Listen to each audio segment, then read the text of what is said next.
या देवी सर्वभूतेषु मां ब्रह्मचारिणी रूपेण संस्थिता नमस्तस्यै नमस्तस्यै नमस्तस्यै नमो नमः। ओम दुंग दुर्गाय नमः। शारदीय नवरात्रि का आज दूसरा दिन है और आज है 16 अक्टूबर 2023 और दिन है सोमवार। आज नवरात्रि की द्वितीया तिथि है और नवरात्रि की द्वितीया तिथि पर मां भगवती दुर्गा के दूसरे स्वरूप मां ब्रह्मचारिणी की पूजा आराधना की जाती है। तो आज की वीडियो में आप सुनेंगे मां ब्रह्मचारिणी की कथा, आरती, मंत्र और पूजा विधि।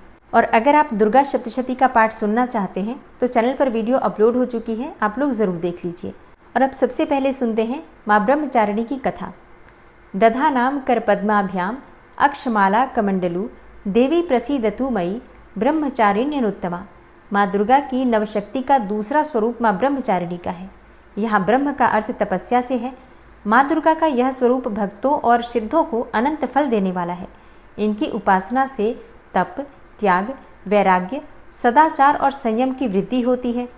ब्रह्मचारिणी का अर्थ तप की चारिणी यानी कि तप का आचरण करने वाली। देवी दुर्गा का यह स्वरूप पूर्ण ज्योतिर्मय और अत्यंत भव्य है।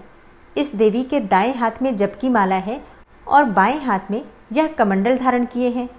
पूर्व जन्म में इस देवी ने हिमालय के घर पर पुत्री के रूप में जन्म लिया था और नारद जी के उपदेश से भगवान शंकर को पति के रूप में प्राप्त करने के लिए घोर तपस्या की थी।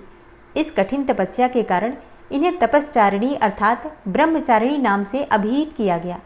1000 वर्ष तक इन्होंने केवल फल फूल खाकर बिताए और 100 वर्षों तक केवल जमीन पर रहकर शाक पर निर्वाह किया। कुछ दिनों तक कठिन उपवास रखे और खुले आकाश के नीचे वर्षा और धूप के घोर कष्ट सहे। 3000 वर्षों तक टूटे हुए बिल्वपत्र खाए और भगवान शंकर की आराधना करती रहीं। उसके बाद तो इन्होंने सूखे बिल्वपत्र खाना भी छोड़ दिया। कई हजार वर्षों तक निर्जल और निराहार रहकर तपस्या करती रहीं। पत्तों को खाना छोड़ देने के कारण ही इनका नाम अपर्णा पड़ गया। कठिन तपस्या के कारण देवी का शरीर एकदम क्षीण हो गया। देवता, ऋषि, सिद्धगण, मुनि सभी ने देवी की तपस्या को अभूतपूर्व पुण्य कृत्य बताया, सराहना की और कहा, हे देवी, आज तक किसी ने इस तरह की कठोर तपस्या नहीं की। यह तुम्ही से ही संभव थी। तुम्हारी मनोकामना परिपूर्ण होगी और भगवान चंद्रमौली शिव जी तुम्हें पति के रूप में प्राप्त होंगे। अब तपस्या छोड़कर घर लौट जाओ, जल्दी ही तुम्हारे पिता तुम्हें बुलाने आ रहे हैं। इस देवी की कथा का सार ये है कि जीवन के कठिन समय में भी मन विचलित नहीं होना चाहिए। देवी ब्रह्मचारिणी की आराधना से अनंत फल की प्राप्ति होती है। तप, त्याग, वैराग्य, सदाचार, संयम जैसे गुणों की वृद्धि होती है। जीवन के कठिन संघर्षों में भी व्यक्ति अपने कर्तव्य पथ से विचलित नहीं होता। माँ ब्रह्मचारिणी देवी की कृपा से उसे सर्वत्र सिद्धि और विजय की प्राप्ति होती है। लालसाओं से मुक्ति के लिए माँ ब्रह्मचारिणी का ध्यान अवश्य लगाना चाहिए। माँ ब्रह्मचारिणी को साक्षात ब्रह्म का स्वरूप माना गया है। देवी ब्रह्मचारिणी भगवती दुर्गा शिव स्वरूपा, गणेश जननी, नारायणी, विष्णु माया तथा पूर्ण ब्रह्म स्वरूपिणी के नाम से भी जानी जाती हैं। माँ ब्रह्मचारिणी की पूजा पूर्ण रूप से शास्त्रीय विधि के अनुसार करने से हर प्रकार की कामना पूर्ण होती है। तो प्रातःकाल जल्दी उठ जाइए, उठकर नित्य कर्मों से निवृत्त होकर स्नान कर लीजिए। आज के दिन माँ का प्रिय रंग होता है पीला और सफ़ेद रंग। इन्हीं रंगों के वस्त्र धारण करके माँ की आराधना करनी चाहिए। तो सुबह जल्दी उठकर स्नान करें, पीले या फिर सफ़ेद रंग के वस्त्र धारण करें। फिर सबसे पहले भगवान सूर्यदेव को जल देना चाहिए। उसके बाद अपने घर के मंदिर में आकर विधि विधान से माँ दुर्गा की पूजा करें। माता का ध्यान करके, उनका आवाहन करके, उनकी पूजा करने से पहले उनका अभिषेक करना चाहिए।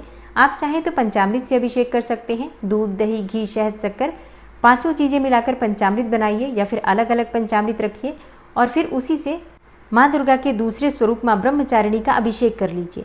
अच्छा, मान लीजिए अभिषेक आप नहीं कर पाते हैं, जैसे कि विग्रह आपने स्थापित कर दिया है या फिर आपके पास फोटो है, तो ऐसे में आप एक पात्र में थोड़ा सा पंचामृत अर्पित कीजिए, मन में ये ध्यान करते हुए कि आप माँ का अभिषेक कर रहे हैं। फिर जल से अभिषेक कर दीजिए। इसके बाद वस्त्र इत्यादि अर्पित कर दीजिए। और हाँ, वस्त्र के स्वरूप में आप कलावा अर्पित कर सकते हैं। कलावा के 2 टुकड़े तोड़कर वस्त्र के स्वरूप में अर्पित कीजिए। फिर यज्ञोपवीत अर्पित कीजिए।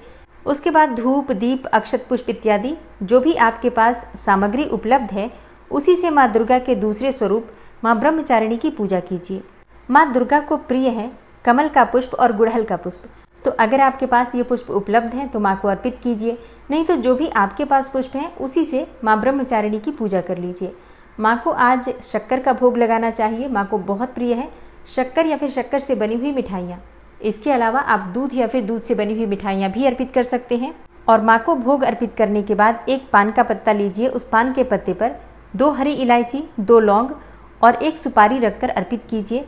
इसके बाद दक्षिणा स्वरूप कुछ पैसे अर्पित कीजिए। फिर आचमनी के लिए जल अर्पित करके और थोड़ा सा चावल अर्पित कर दीजिए, मतलब अक्षत अर्पित कीजिए। मन में ये भाव करते हुए कि अगर पूजा में किसी भी प्रकार का अभाव रह गया हो सामग्रियों में तो उसकी भरपाई हो जाती है।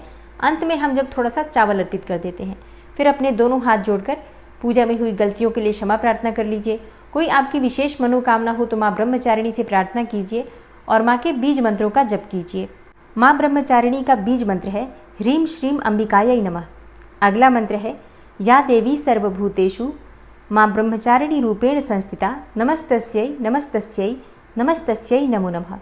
ये सारे मंत्र मैं आपको स्क्रीन पर दे दूंगी। आप लोग देखकर जो भी मंत्र आपको ठीक लगे आप उसका उच्चारण करके माँ की पूजा कर सकते हैं। तो माँ ब्रह्मचारिणी की पूजा के बाद उनके मंत्रों का जप अवश्य करना चाहिए। 11 बार, 21 बार या फिर अगर आपके पास समय हो तो 108 बार बीज मंत्र का जप कर लीजिए। इसके बाद आप चाहें तो दुर्गा सप्तशती का पाठ अगर आप कर रहे हैं तो वो कर सकते हैं, नहीं तो कोई भी मंत्र अगर आप जप रहे हैं नवरात्रि में तो उस मंत्र का जप कर सकते हैं। और फिर माँ ब्रह्मचारिणी की कथा सुनिए। कथा आप सुबह भी सुन सकते हैं, चाहे तो शाम को भी सुन सकते हैं या फिर सुबह और शाम दोनों समय भी सुन सकते हैं, जैसा भी आपके पास समय की सुविधा उपलब्ध हो। और पूजा पूर्ण होने के बाद माँ की आरती कर लीजिए लौंग और कपूर से, या फिर शुद्ध घी के दीपक से भी आप माँ की आरती कर सकते हैं। और जो भक्त सुबह पूजा नहीं कर पाते हैं, किसी भी कारणवश कम समय की वजह से समय नहीं मिल पाता है तो बहुत थोड़े समय पूजा कर पाते हैं, वो शाम के समय विधि विधान से पूजा कर सकते हैं।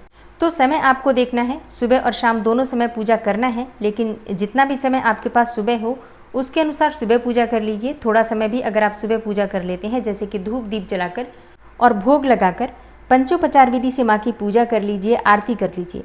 फिर शाम के समय जब आप शाम को फ्री होते हैं, एकाग्र मन से माँ की विधि विधान से पूजा कीजिए। फिर इस समय आप मंत्रों का जप कर सकते हैं, जितना भी आपके पास समय हो, जो भी आप मंत्र जपना चाहते हैं, सप्तशती का पाठ करना चाहते हैं या फिर कोई भी मंत्र जपना चाहते हैं। बहुत से भक्तों के प्रश्न आते हैं कि क्या दुर्गा सप्तशती का पाठ हम शाम के समय कर सकते हैं? जी हाँ, बिल्कुल कर सकते हैं। शाम के समय भी दुर्गा सप्तशती का पाठ आप कर सकते हैं। लेकिन हाँ, एक चीज़ का आपको ध्यान रखना है, शाम की पूजा से पहले स्नान करके शुद्ध हो जाइए, तभी माँ की पूजा आराधना कीजिए। और अगर आप स्नान नहीं भी कर पाते हैं तो हाथ पाँव मुँह धोकर वस्त्र अवश्य बदल लीजिए, क्योंकि माँ की पूजा में शुद्धता अत्यंत आवश्यक है। तो बिल्कुल शुद्ध होकर शांत मन से एकाग्र चित्त से माँ की पूजा आराधना करके मंत्रों का जप कीजिए। फिर आप जो भी उपाय करते हैं, जो भी आप पूजा करते हैं, जिस भी मनोकामना के निमित्त, माँ दुर्गा उसे अवश्य पूर्ण करती हैं। तो दोस्तों, ये है आज की वीडियो। उम्मीद करती हूँ आपके लिए उपयोगी होगी। अच्छी लगी हो वीडियो तो लाइक ज़रूर कीजिए और हाँ, वीडियो को ज़्यादा से ज़्यादा शेयर कीजिए। चैनल पर पहली बार आए हैं, अगर अभी तक आपने चैनल को सब्सक्राइब नहीं किया है तो आज की वीडियो अगर आपको अच्छी लगे तो चैनल को सब्सक्राइब करके बेल आइकन को ज़रूर प्रेस कर लीजिए। इससे ये होगा कि इस चैनल पर जो भी नई वीडियो अपलोड होंगी उनकी नोटिफिकेशन आपको सही समय पर प्राप्त होगी। मिलती हूँ मैं आपसे अगली वीडियो में, तब तक के लिए नमस्कार।